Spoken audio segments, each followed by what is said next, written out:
राम राम जी, स्वागत है आपका आज को नई वीडियो में। आशा है आप सभी ठीक होंगे। ब्रेकिंग, केंद्र ने 8वें वेतन आयोग के गठन की मंजूरी दी। 2026 से इसकी सिफारिशें लागू होंगी। केंद्रीय कर्मचारियों को लाभ मिलेगा। केंद्रीय कर्मचारियों के लिए केंद्र सरकार ने गुरुवार को 8वें वेतन आयोग के गठन को मंजूरी दे दी है।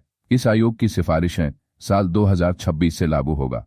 ये जानकारी कैबिनेट बैठक के बाद केंद्रीय मंत्री अश्वनी वैष्णव ने दी। उन्होंने कहा, 7वां वेतन आयोग 2016 में लागू हुआ था।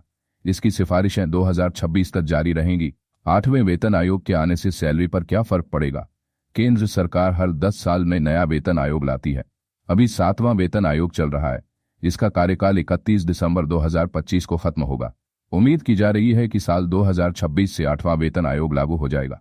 8वें वेतन आयोग का वेतन मैट्रिक्स 92 के फिटमेंट फैक्टर का इस्तेमाल करके तैयार किया जाएगा। इसे ऐसे समझिए, केंद्र सरकार के कर्मचारियों की सैलरी के 18 लेवल हैं। लेवल 1 कर्मचारियों की बेसिक सैलरी 1800 रुपये ग्रेड पे के साथ 18 रुपये है। इसे 8वें वेतन आयोग के तहत बढ़ाकर 34,560 रुपये किया जा सकता है। इसी तरह केंद्र सरकार ने कैबिनेट सचिव स्तर के अधिकारियों को लेवल 18 के तहत अधिकतम 5 लाख रुपए की बेसिक सैलरी मिलती है। ये बढ़कर तकरीबन 4-8 लाख रुपए हो सकती है। 8वें वेतन आयोग के तहत सैलरी बढ़ने से पेंशन कितनी बढ़ेगी? अगर जनवरी 2026 में 8वां वेतन आयोग लागू हुआ तो केंद्रीय कर्मचारियों का न्यूनतम वेतन 34,560 रुपये होने का अनुमान है। साल 2004 से जोड़ें तो नौकरी में 25 साल पूरे करने वाले कर्मचारियों का पहला बैच 2029 में रिटायर होगा।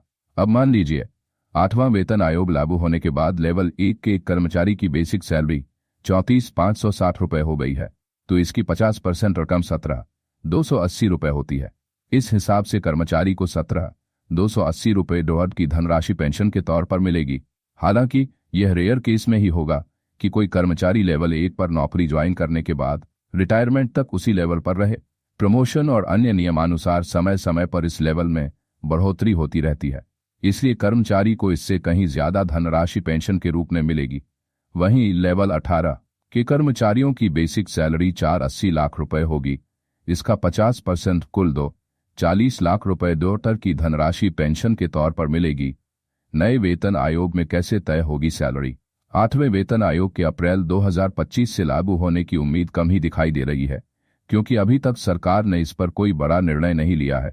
ऐसे में माना जा रहा है कि यह शायद 1 जनवरी 2026 से लागू हो सकता है। 8वां वेतन आयोग लागू होने पर विशेष फिटमेंट फैक्टर के आधार पर सरकारी कर्मचारियों की सैलरी संशोधित की जाएगी।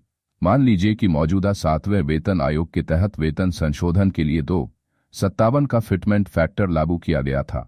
कुछ मीडिया रिपोर्ट्स के आधार पर सरकार 8वें वेतन आयोग के तहत 192 के फैक्टर पर समझौता कर सकती है। वहीं कुछ मीडिया रिपोर्ट्स के मुताबिक सरकार कम से कम 286 के उच्च फिटमेंट फैक्टर का विकल्प चुनेगी।